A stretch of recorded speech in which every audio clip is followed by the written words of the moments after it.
আমার স্ত্রীকে আপনাদের গ্রামে বেড়াতে নিয়ে এসেছি, ওর হাতে মোজা, পায়ে মোজা, চোখ পর্যন্ত দেখা যায় না, টিপ টিপ টিপ টিপ টিপ টিপ করছে। বলছে ওরে বাবা, বক্তার বউ বলে কথা। ও আমাকে আপনি বলে ডাকছে, আমি ওকে আপনি বলে ডাকছি। কি বলছি বুঝতে পারছেন? ওকে আমি আপনি বলছি, ও আমাকে আপনি বলছে। কোনো সমস্যা নেই। এখানে বাড়ি চলে গেলাম, বাড়িতে গিয়ে আমি ওকে ঘরের দরজাটা দিয়ে বলছি এক গ্লাস পানি আনো তো, সে বিহার থেকে এলাম, খুব কষ্ট হয়ে গেল। তখন বলছে আমি এখন যেতে পারবো না, ও মুখের উপরে বলে দিয়েছে। তখন আমি ওর মা, বোন, খালা, ফুপু সব এক জায়গায় করে দিয়েছি। তার মানে বুঝতে পারা যাচ্ছে আমি ওকে বেড়াতে নিয়ে এসে আমার এখানে এক রকমের চরিত্র, আর বাড়িতে কি আর এক রকমের চরিত্র। আমি কত বড় মিথ্যা কথা বলি, আমি বাড়িতে নামাজ পড়ি কিনা, আমি কত বড় হারামখোর, আমার চরিত্র কেমন, আমার দৃষ্টিটা কেমন, আমার মুখের ভাষা কেমন, এই সার্টিফিকেট দিতে পারবে কে? কে? আমার স্ত্রী। চলুন, মুহাম্মদ সাল্লাল্লাহু আলাইহি ওয়াসাল্লামের সার্টিফিকেট দিচ্ছেন আল্লাহ, ওয়া ইন্নাকা আলা খুলুকিন আযীম, অবশ্যই আপনি উত্তম চরিত্রের অধিকারী। এবার আমাদেরকে পরীক্ষা করতে হবে, আল্লাহ যখন সার্টিফিকেট দিচ্ছেন, এটা নয় স্রষ্টার ব্যাপার, দুনিয়ার মানুষের কাছে একটু সার্টিফিকেট নেওয়া যাক, তিনি আদৌ ভালো লোক ছিলেন কিনা। তাহলে সার্টিফিকেট নিতে গেলে চলুন ওনার স্ত্রীদের কাছে যাই। আল্লাহ নবী সাল্লাল্লাহু আলাইহি ওয়াসাল্লামের স্ত্রীদেরকে জিজ্ঞাসা করা হচ্ছে আল্লাহ রাসূলের চরিত্র কেমন। স্ত্রীরা জবাব দিচ্ছেন, তুমি কি কোরআন পড়োনি? আল্লাহ নবী সাল্লাল্লাহু আলাইহি ওয়াসাল্লামের চরিত্র ওইটাই যেটাই আল কোরআন। আল্লাহু আকবার। মানে পবিত্র আল কোরআনে নমুনা যদি আপনি দেখতে চান, তাহলে মুহাম্মদ সাল্লাল্লাহু আলাইহি ওয়াসাল্লামকে দেখতে হবে। সুবহানাল্লাহ। নাম্বার 2, আমি কত ভালো লোক, এই সার্টিফিকেট দিতে পারে কে? না, দ্বিতীয় কে? আমার বাড়ির চাকর, আমার বাড়ির কাজের লোক দিতে পারে না। আমি আমার স্ত্রীর কাছে যত সময় কাটাই, তার থেকে বেশি সময় কাটাই আমার গাড়ির ড্রাইভারের কাছে। আমি গাড়ির ভিতরে মোবাইলে সিনেমা দেখি, না কার্টুন দেখি, না রফিকের গান শুনি, না বক্তব্য শুনি, না খারাপ ভিডিও দেখি? বলুন তো, এটা আমার ড্রাইভার জানবে কি জানবে না? জানবে? জানবে? আমি কত বড় মিথ্যা কথা বলি সারাদিন, রাস্তা দিয়ে আসার সময় এই পর্যন্ত নামাজ পড়েছি কিনা এটা জানতে পারবে কে? আমার ড্রাইভার। তার মানে বোঝা যাচ্ছে দেহ রক্ষী। নাম্বার 2 বাড়ির কাজের লোক। নাম্বার 3 তার সঙ্গে থাকা ড্রাইভার, তার চরিত্র কেমন, তার ব্যবহার কারণ এটা বলতে পারে। পারে কি পারে না? পারে।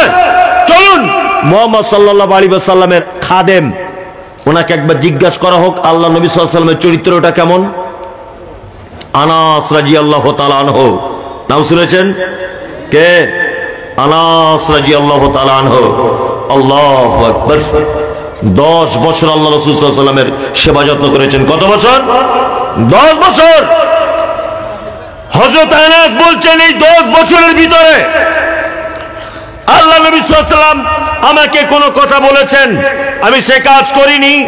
আল্লাহ নবী আমাকে কোনোদিন ধমক দিয়ে বলেন, এই আনাস তুই কেন কাজ করলে না, কেন কাজ করলে? কখনো 10 বছরের ভিতরে আল্লাহ নবী আমাকে ধমকি দিয়ে কথা বলেনি। 2 হযরত আনাস বলছেন, আল্লাহ নবী সাল্লাল্লাহু আলাইহি ওয়াসাল্লামের গায়ের সুঘ্রাণের থেকে ভালো ঘ্রাণ আমি আর কোনো ঘ্রাণ নিজের নাকে কোনোদিন সেন্ট পাইনি।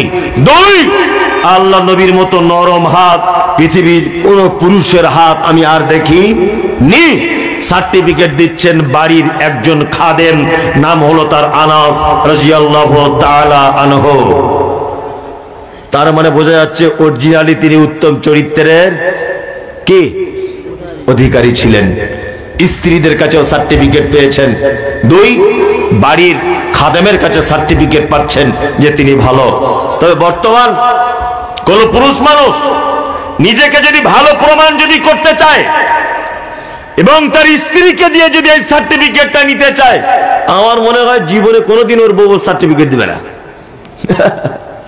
আপনার যা চরিত্র, শুধু বাচ্চা কাচ্চা হয়ে গিয়েছে বলে সংসার করছে, তাছাড়া জীবনে আপনার সংসার করতো না।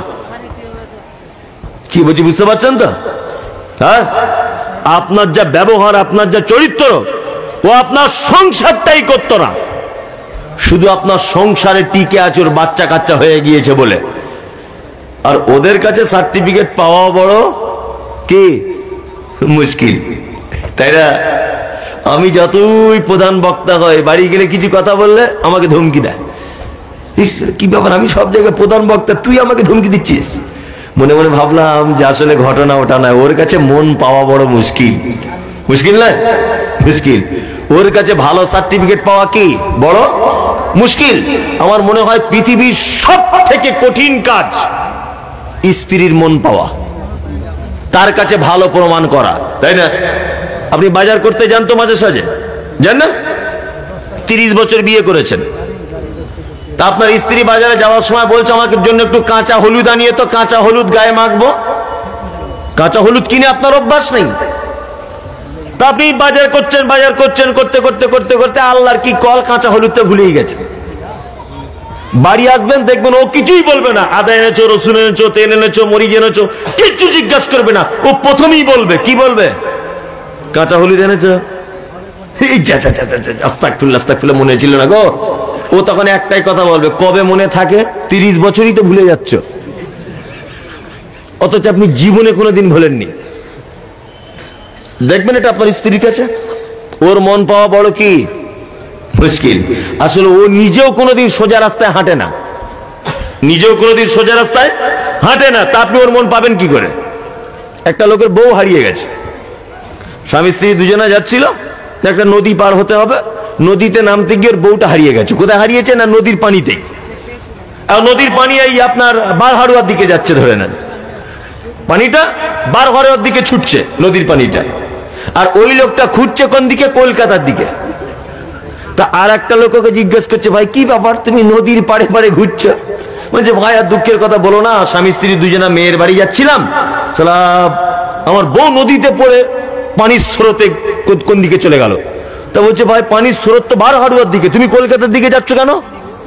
তখন লোকটা দুঃখ করে বলছে যে আজ 50 বছর বিয়ে করেছি, জীবনও সোজা রাস্তায় হাঁটেনি, ওই জন্য আমার সন্দেহ হচ্ছে যে মরার পরেও যে বারহাড়ুয়ার দিকে যাবে কিনা। আমি ভাবছি ও মনে হয় কলকাতার দিকে ছুটবে। কি বলছি বুঝতে পারছেন না? হ্যাঁ, এর সঙ্গে টিকে থাকা খুব মুশকিল, এর সঙ্গে টিকে থাকা কি খুব মুশকিল। এ তো বেকার রাস্তায় চলবে, আবার এ এমন একটি নারী, এমন একটি জাত যে আপনি একে গিলেও খেতে পারবেন না, উগিলেও ফেলে দিতে পারবেন না। আপনার স্ত্রীকে আপনি আজকে জিজ্ঞাসা করবেন, মানে একটা স্ত্রী তার স্বামীকে জিজ্ঞাসা করছে, আগো আমি যদি মরে যাই তুমি কবে বিয়ে করবে? আমি মরে গেলে তুমি বিয়ে করবে কবে? তা পুরুষ মানুষ ও তখন বলছে যে তোমার কবরটা শুকিয়ে গেলেই বিয়ে করব, কাঁচা থাকা অবস্থায় করা যাবে না, লোক খারাপ বলবে। বাপের বাড়ি থেকে কি ওর ভাই বলছে, কি বলছে, তুই প্রতিদিন আমার কবরের উপরে 1 বালতি করে পানি দিয়ে আসবি, ভালো করে বুঝবে। তোর ভাই বলছে, কেন রে বোন? বলছে, না দিয়ে আসবি, আমি তাহলে একটু আরামে থাকবো, গরম হবে তো। আর ভাই ওটা বুঝেছে, ওর বউটা মারা গেছে, সত্যি মারা গেছে কোনো কারণে। এখন ও স্বামী অপেক্ষা করছে, প্রতিদিন কবর দেখতে যায় যে কবে শুকোবে আর কবে বিয়ে করব। কাঁচা থাকলে বিয়ে করলে লোক খারাপ বলবে, যে ধৈর্য থাকলো না রে, বিয়ে করে বসে বললো। এখন 4-5 মাস ধরে কবরে যায় আর আসে, দেখে কবর আর শুকায় না। আর ও একদিন চালাকি করে দেখছে যে আমি একদিন লুকিয়ে থাকবো, যে টাটকা পানি দেখি এখানে কি কেউ পানি ছিটিয়ে যায়। একদিন দেখতে পাচ্ছে যে ওর ভাই এসে পানি দিচ্ছে কবরের উপরে। ও তখন গিয়ে বলছে, কি ব্যাপার শালা বাবু, তুমি তোমার বোনের কবরে পানি দিচ্ছ কেন? তখন বলছে, দুলাভাই আমার বোন মারা যাওয়ার আগে বলে গেছে যে কবর শুকিয়ে গেলে তোর দুলাভাই বিয়ে করবে, যাতে ও অন্য পুরুষকে, অন্য নারীকে জীবনে বিয়ে করতে না পারে, ওই জন্য আমাকে বলে গিয়েছে প্রতিদিন পানি দিতে। আমিও নিয়ত করেছি যতদিন বেঁচে থাকবো পানি দিয়ে যাব। কি বুঝতে পারছেন না? এর নাম হচ্ছে নারী। এ স্বামীকে সহজে ছাড়বেও না, আবার ওর সহজে সুনাম করবেও না। অথচ ওকে ও কাউকে ভাগ দিতে পারবে না। অথচ ওকে আপনি জিজ্ঞাসা করবেন, এই তোমাদের ফরিদার আব্বা কেমন? আপনার স্ত্রীকে জিজ্ঞাসা করবে অন্য কোনো মেয়ে, তোমাদের ফরিদার আব্বা কেমন? ও এক চান্সে বলবে, আর বলিস না আমার আব্বা মায়ের কথা, 13 বছর জ্বলছি, ওর সঙ্গে বিয়ে হয়ে থেকে জ্বলছি, অথচ আপনারই খায়, আপনারই পরে, আপনার শাড়ি, আপনার ব্লাউজ, আপনার সব 13 বছর নাকি জ্বলছে। সোনা গয়না, হীরামণি মুক্তা সব দেন, তবু জীবনে আপনি ওর কাছে ভালো হতে পারবেন না। কি বুঝতে পারছেন? তাহলে ভালো হয়েছিলেন কে? মুহাম্মদ সাল্লাল্লাহু আলাইহি ওয়াসাল্লাম। বর্তমান আমি মনে করি কোন মেয়ে যদি তার স্বামীকে যদি সার্টিফিকেট দেয় যে আমার স্বামী উত্তম স্বামী, আমি তো মনে করি পৃথিবীতে ওই লোকটা অরিজিনালি উত্তম, অরিজিনালি উত্তম। ওই জন্য স্ত্রীদের কাছে একটু উত্তম হওয়ার চেষ্টা করবেন। আল্লাহ তাআলা বলছেন ফাসাতুবসিরু ওয়া ইউবসিরুন, অচিরে আপনি দেখতে পাবেন, তারাও দেখতে পাবে। বিআইয়িকুমুল মাফতুন, কারা রয়েছে কল্যাণের ভিতরে আর কারা রয়েছে অকল্যাণের ভিতরে। ইন্না রাব্বাকা হুয়া আ'লামু বিমান যাল্লা আন সাবিলি ওয়া হুয়া আ'লামু বিল মুহতাদিন, নিশ্চয় আল্লাহ জানে কারা গোমরাহির পথে আছে আর কারা হেদায়েতের পথে আছে। মক্কার মুশরিকেরা বলতো না মুহাম্মদ সাল্লাল্লাহু আলাইহি ওয়াসাল্লাম গোমরাহির পথে আছে, বলতো কি বলতো না? আল্লাহ তাআলা বলছে ইন্না রাব্বাকা হুয়া আ'লামু বিমান যাল্লা আন সাবিলি ওয়া হুয়া আ'লামু বিল মুহতাদিন। আল্লাহ বলছেন আমি ভালো জানি কে হেদায়েতে আর কে গোমরাহিতে, জানে কে? আল্লাহ। এবার একটা কথা বলি, আচ্ছা বলুন তো, সারা পৃথিবীতে কিয়ামত পর্যন্ত মুহাম্মদ সাল্লাল্লাহু আলাইহি ওয়াসাল্লামের উম্মত থাকবে কি থাকবে না? থাকবে, থাকবে। আবু জেহেলের কোন উম্মত টিকে আছে? আছে? আবু লাহাবের আছে? আছে? আব্দুল ইবনে উবাইয়ের আছে? নাই। উম্মত তো দূরের কথা, আবু জেহেল যে বাড়িটা, তার বাড়িতে এখন লক্ষ কোটি হাজী সাহেব তার মুখে পায়খানা করে। কি বলছি বুঝতে পারছেন? তার মানে ও চলে গেল জল্লা গোমরাহিতে, আর হেদায়েতের পথে তাহলে ছিলেন কে? মুহাম্মদ সাল্লাল্লাহু আলাইহি ওয়াসাল্লাম। আল্লাহ তাআলা এইবার মুহাম্মদ সাল্লাল্লাহু আলাইহি ওয়াসাল্লামকে কয়েকটা বিষয়ে গাইডলাইন দিচ্ছেন। এক, ফালা তুতিল মুকাজ্জিবিন, কখনোই আপনি আনুগত্য করবেন না মিথ্যুকদের। এই যারা কথায় কথায় মিথ্যা কথা বলে, এদের আনুগত্য করা যাবে না। আমি এখন বর্তমানে দেখতে পাচ্ছি পৃথিবীর সব থেকে মিথ্যা কথা বলার যদি নোবেল পুরস্কারের ব্যবস্থা যদি থাকতো, তাহলে এই পীর পূজারি ভণ্ড কিছু আলেমরা এই নোবেল পুরস্কার পেত। কি বলছি বুঝতে পারছেন না? মানুষ মানুষের জন্য মিথ্যা কথা বলতে শুনেছি, কিন্তু মুর্শিদাবাদের একটা কি মুফতি সাহেব আছে, ওর নাম ভুলে যাচ্ছি, কি জুবায়ের না কি বলছে, না না মুফতি জুবায়ের, বড় মুফতি সাহেব। বড় মুফতি সাহেব কিছুদিন আগে ফতোয়া দিচ্ছে, বলছে ব্যাংকের যে টাকা সুদ হয় ও সুদের টাকা খাওয়া যায়।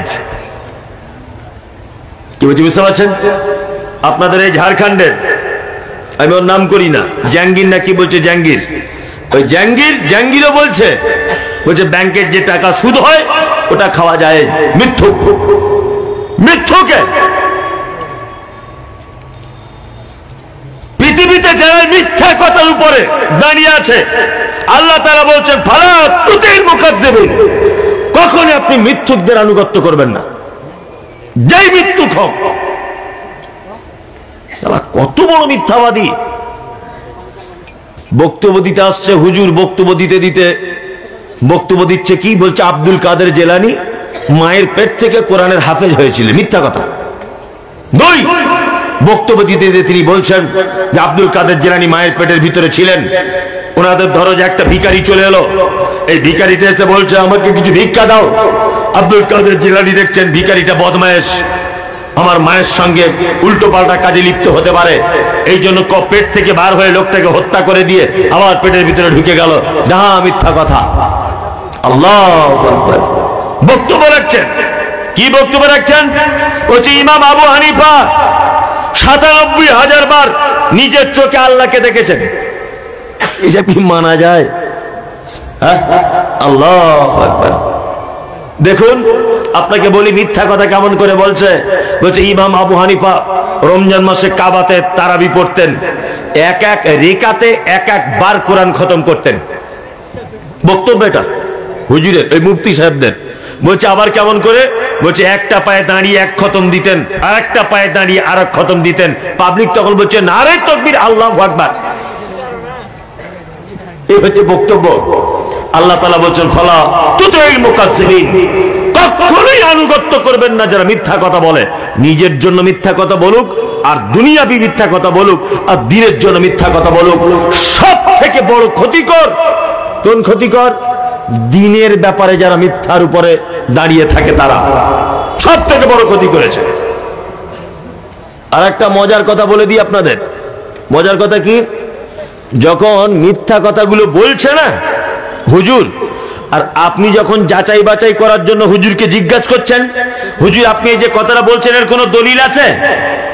আল্লাহ কোরআন মাজিদে বলেছেন, ফাসআলু বিআহলা যিকরি ইন কুনতুম লা তা'লামুন বিল বাইয়িনাতি ওয়াজ জুবুর, নিশ্চয়ই তোমরা প্রশ্ন করে জিজ্ঞাসা করে নাও জ্ঞানী মানুষদের কাছ থেকে, তোমাদের যেটা জানা নেই তোমরা অবশ্যই প্রমাণ সহকারে জানো।